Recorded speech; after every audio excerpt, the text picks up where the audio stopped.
সাহাবায়ে কেরাম যদি এরকম দান না করতেন, এভাবে কোরবানি না দিতেন, ইসলাম এই পর্যন্ত আসতো না। ঠিক কিনা? ইসলামের জন্য সবচেয়ে বড় অবদান নবীর পরেই সাহাবায়ে কেরাম রিদওয়ানুল্লাহি তাআলা আলাইহিম আজমাইন।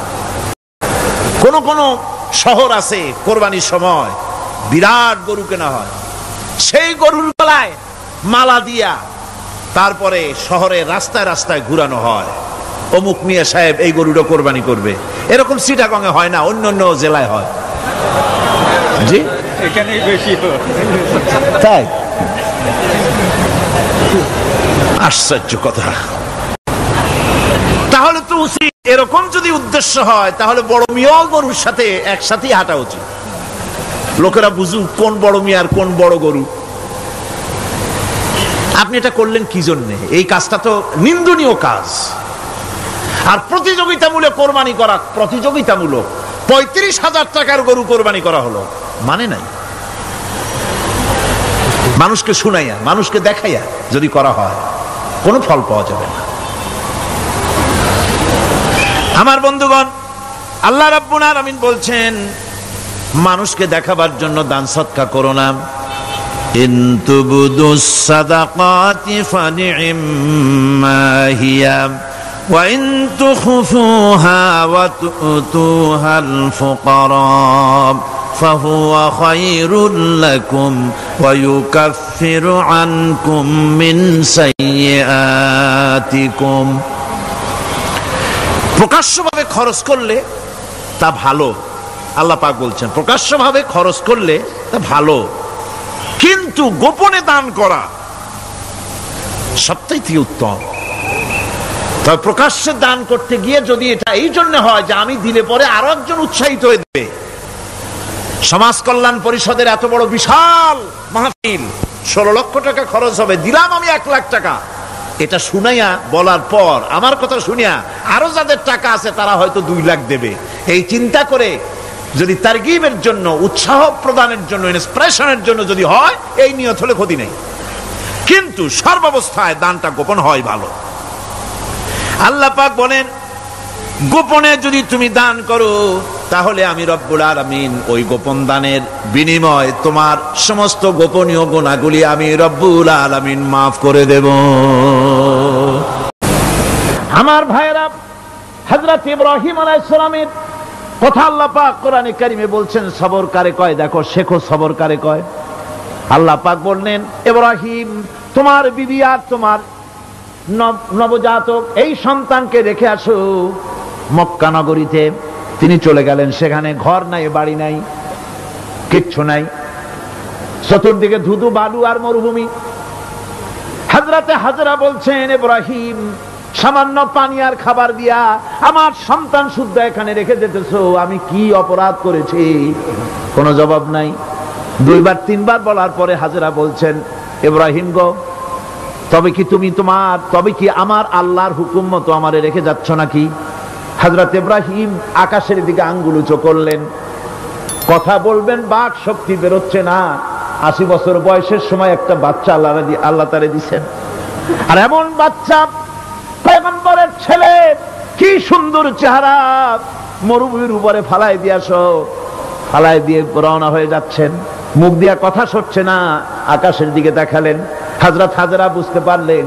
হযরত হাজরা বলেন ইব্রাহিম কোনো চিন্তা নাই, নিশ্চিন্ত মনে বাড়ি ফিরে যাও, আমি আমার আল্লাহর উপরে এতটা ভরসা করি, আল্লাহর হুকুমে যদি আমার এখানে রেখে যেয়ে থাকো, ওই আল্লাহ পাক আমাকে আর আমার কলিজার টুকরা ইসমাইলকে পানিতে আর খাবারে মারবেন না, অবশ্যই তিনি ব্যবস্থা করবেন।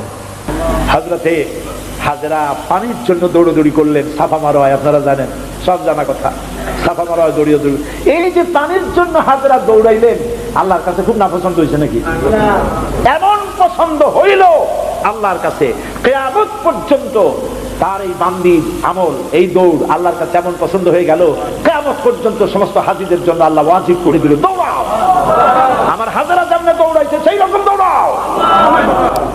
সুবহানাল্লাহ। ইসমাইল না খেয়ে মরছে, পানির অভাবে মরছে, হযরতে জিবরাইলকে আল্লাহ পাঠায় দিলেন, আমার ইসমাইলের পায়ের গুতা যেখানে লাগতেছে তুমি গিয়ে সেখানে পায়ে আঘাত করো। হযরতে জিবরাইল পায়ের আঘাত করলেন, সেখান থেকে পানি ছিটকে বেরিয়ে চলে আসলো। জমজম, থাম থাম। হযরতে হাজরা এসে দেখেন পানি চিকচিক করতেছে চতুর্দিকে, পানি থামানো যায় না, চতুর্দিকে পাথর দিয়ে বেড়া দিতে, তাও থামে না। তারপরে তিনি বলছেন জাম জাম, মানে থাম থাম। পানি থেমে গেল, কিন্তু পানির উৎস থামলো না। সেই পানি পৃথিবীর কোটি কোটি মানুষ আজ পান করে, লক্ষ লক্ষ মানুষ এই পানি দিয়ে গোসল করে, উযু করে। লক্ষ লক্ষ গ্যালন পানি প্রতি বছর সারা দেশে ছড়িয়ে যায়, মক্কায় যায়, মদিনায় যায়, জেদ্দায় যায়, সমস্ত জায়গায় যায়। দরিয়া ফুরায় যাওয়ার কথা, কিন্তু কুয়া ফুরায় না। সুবহানাল্লাহ। আল্লাহর কুদরত কাকে বলে? এগুলো কি কপাল পোড়াদের কিসমতে হবে? কপাল পোড়াদের কিসমতে হবে? আল্লাহ পাক ইমানদার মুমিনদের জন্য সমস্ত নিয়ামত রেখে দিয়েছেন। আল্লাহ পাক বলেছেন ফিহা আয়াতুন বায়্যিনাত, অসংখ্য নিদর্শন। এই কাবা আর এই কাবা কেন্দ্রিক আমার অনেক নিদর্শন আছে, তাকায় দেখো কত নিদর্শন। আজ পৃথিবীর কোন শহর নাই নিরাপত্তার শহর যেখানে জীবনের নিরাপত্তা পাওয়া যাবে। আল্লাহ পাক বলেছেন ওমান দাখালাহু কানা আমিনান, যেই ঢুকবে মক্কায় আর মদিনায় সেই নিরাপত্তা লাভ করবে। সুবহানাল্লাহ, সুবহানাল্লাহ বলবেন না? সুবহানাল্লাহ বলবেন না? আমার বন্ধুগণ, এরই বলে সারেন্ডার করা। আল্লাহ রাব্বুল আলামিন বললেন আসলিম, সারেন্ডার করো। হযরত ইব্রাহিম আলাইহিস সালাম বললেন আসলামতু লিরাব্বিল আলামিন, সারেন্ডার হয়ে গেলাম। সারেন্ডার হয়ে এক পরীক্ষা পাস করলেন, আরো এক পরীক্ষায় দুটা পাস করছেন কিনা? সুবহানাল্লাহ। এবার 3 নম্বরের পরীক্ষা, 3 নম্বর। ছেলে এবার বড় হয়েছে, নাদুস নুদুস চেহারা, সুন্দর। সুবহানাল্লাহ, নাদুস নুদুস চেহারা, জ্ঞান হয়েছে। এবার যাও ছেলেকে জবাব করো। সুবহানাল্লাহ। একটার পর একটা মারাত্মক অগ্নি পরীক্ষা, ছেলের জবাব করো। হযরত ইব্রাহিম আলাইহিস সালাম বলছিলেন যে আল্লাহ এই রকমের কঠিন পরীক্ষা তুমি আমারে বানাইও না। বলছেন না। আমার মা বোনেরা, আমার ভাইয়েরা লক্ষ্য করেন, হযরত ইব্রাহিম ছেলেকে প্রশ্ন করলেন, তারে বললেন পরিষ্কার আল্লাহ আমাকে অর্ডার করেছেন ইন্নী আরা ফিল মানাম আন্নী আযবাহুক, আমি স্বপ্নে দেখেছি আমি তোমাকে জবাহ করতেছি, বলো তোমার অভিমত কি? ফানজুর মাযা তারা, বলো তোমার অভিমত কি? হযরত ইসমাইল বলতে পারতেন আব্বা আপনি আমার বাবা, আমার মায়ের শুদ্ধ এখানে ভালাই দিয়ে গেছেন, বছরের পর বছর খাবার দেন নাই, পরার দেন নাই, খোঁজ খবর নেন নাই, আজকে কোন অধিকারে আপনি আমাকে জবাহ করতে এসেছেন? বলতে পারতেন না? তিনি কি তা বলেছেন? না। এর নাম মুসলমান। চিল্লায় বলেন সুবহানাল্লাহ। এর নাম মুসলমান। আল্লাহর হুকুমের সামনে মাথা নত করে দাও। হযরত ইসমাইল কি জবাব দিলেন? হযরত ইসমাইল বললেন ইয়া আবাতি ফাআল মা তুমারু সাতাজিদুনি ইনশাআল্লাহু মিনাস সাবিরিন। হে পিতা, আপনি স্বপ্নে যে ব্যাপারে আদিষ্ট হয়েছেন, দেখেন ছোট্ট মানুষ কিন্তু তিনি কথা বললেন না যে আপনি স্বপ্নে যা দেখছেন তাই করেন। তিনি বললেন কি, আপনি স্বপ্নে যে ব্যাপারে আদিষ্ট হয়েছেন আপনি তা পালন করুন। ছেলের এই জ্ঞান হয়েছে আমার আব্বা আল্লাহর পয়গম্বর, আর পয়গম্বররা নিজের ইচ্ছায় কিছুই করে না, আল্লাহর হুকুম। আপনি আমাকে ধৈর্যধারীদের মধ্যে পেয়ে যাবেন, আমাকে ধৈর্যধারী পাবেন। আমি ছটফট করবো না, দৌড় দেব না। তবে আমার আব্বা 3টা কাজ করেন।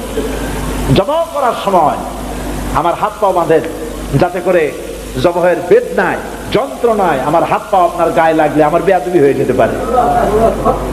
হাত পা বাঁধবেন। 2 নম্বরে আপনার চোখটাও বাঁধবেন ভালো করে, যাতে করে আমার গর্দান দেখলে এখানে ছুরি চালাইতে আপনার কষ্ট হইতে পারে, হাতটা শিথিল হয়ে যেতে পারে। বাপের কাছে ছেলের গর্দান বড় প্রিয়। বাপ তার ছেলেকে কাছে রেখে তার গর্দানের উপরে চুমা খায়, তার কপালে চুমা খায়। আপনার চোখটা বাঁধিয়ে নিয়েন, তাহলে কষ্ট কম হবে। আর 3 নম্বরে আর একটা দাবি আছে। 3 নম্বরে আর একটা দাবি হলো আমার মা হাজেরা, জনম দুঃখিনী মা, আমার কোন সন্তান তার নাই, মা বলে ডাকবার মতো। আমাকে জবাহ করার পরে আমার রক্ত মাখা জামাটা আমার মায়েরে দিয়া দিবেন, আর বলবেন যেন কান্দাকাটি না করে, কিয়ামতের দিন আল্লাহর দরবারে মায়ের সাথে আমার দেখা হয়ে যাবে। হযরত ইব্রাহিম হাত পা বাঁধলেন, নিজের চোখ বেঁধেছেন। আল্লাহর আকাশের ফেরেশতারা তাকায় দেখতেছেন কি সাংঘাতিক পরীক্ষা। এত বড় পরীক্ষা পৃথিবীর কোন মানুষকে আল্লাহ রাব্বুল আলামিন করেন নাই। কি কঠিন পরীক্ষা! নিজের ছেলের গলায় ছুরি চালানো বাপের পক্ষে কি সম্ভব? হযরত ইব্রাহিম আলাইহিস সালাম কোরআনে কারীমের মধ্যে রব্বুল আলামিন সুন্দর করে বলেছেন, ফালাম্মা আসলামা ওয়া তাল্লাহু লিল জাবিন। বাপ বেটা দুজনে রাজি হয়েছে, ছেলেটারে কাট করিয়া ছুরি ধরছে, ছুরি চালানো শুরু হয়ে গেছে। আল্লাহর কি ইচ্ছা আছে ইসমাইল জবাই হয়ে যায়? আল্লাহর ইচ্ছা পরীক্ষা করা। আর ইব্রাহিম আলাইহিস সালাম পরীক্ষার রেজাল্ট জানেন না, ঠিক কিনা? ছেলে জবাই হবে কি হবে না এটা কি জানা আছে? তার জানা আছে জবাই হবেই। শক্তভাবে ছুরি চালাচ্ছেন, কাটে না, গলা কাটে না। এরপরে আল্লাহ রাব্বুল আলামিন, আকাশের ফেরেশতারা কাঁদতেছে এই দৃশ্য দেখে। আল্লাহ পাক দুম্বার ব্যবস্থা করে দিলেন। দুম্বা ইসমাইলকে, হযরত ইব্রাহিমের তো চোখ বাঁধা, ইসমাইল আলাইহিস সালামকে সরাইয়া দুম্বার সামনে দিয়েছে, দুম্বা জবাই হয়ে গেছে। সুবহানাল্লাহ। আল্লাহ রাব্বুল আলামিন হযরত ইব্রাহিমকে শোনায় দিলেন, ওয়ানাদাইনাহু আইয়া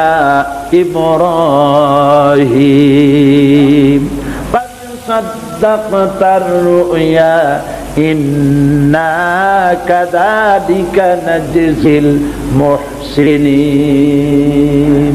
আমি ইব্রাহিমকে ডেকে বললাম, ইব্রাহিম তুমি তোমার স্বপ্নকে বাস্তবে রূপ দিয়েছো, আর আমি এইভাবে করে মুহসিনিনদেরকে পুরস্কৃত করে থাকি। সালামুন আলা ইব্রাহিম, ইব্রাহিমের উপরে আল্লাহর শান্তি নাজিল হোক। কিয়ামত পর্যন্ত পৃথিবীর কোটি কোটি মুসলমানেরা নামাজের মধ্যে ইব্রাহিম আলাইহিস সালামের জন্য দোয়া করবে। সুবহানাল্লাহ। দোয়া করেন না আপনারা? কোন সময়? দরুদের মধ্যে। কিয়ামত পর্যন্ত দোয়া করো, তোমার নেতা, তোমার জাতির পিতা। মুসলমান কারে বলে? এর নাম মুসলমান। মদের ব্যবসা ছাড়তে পারবেন না, জুয়া ছাড়তে পারবেন না, সুদ ছাড়তে পারবেন না, আবার দাবি করবেন আপনি মুসলমান। মুসলমান হওয়া যাবে না, আল্লাহর কসম মুসলমান হওয়া যাবে না। মুনাফিক, মুনাফিক, মুনাফিক। মুসলমান হতে হলে আল্লাহর হুকুমের সামনে মাথা নত করতে হবে, যা তিনি বলেছেন সব মানতে হবে। মিথ্যা ছেড়ে দিতে হবে, ওজনে কম দেওয়া যাবে না, খাদ্যে ভেজাল দেওয়া যাবে না, নিজের স্ত্রীকে, নিজের মেয়েকে বেপরদা করা যাবে না, বৈশাখী মেলার নামে নিজেদের মেয়েগুলিকে সৌন্দর্য প্রদর্শনী করে মানুষের সামনে বের করা যাবে না। এর নাম ইসলাম। এর নাম কি? এই ধরনের মুসলমান হইতে পারবো আমরা? হইতে পারবো? এই ধরনের মুসলমান হইতে রাজি আছি? কারা কারা রাজি?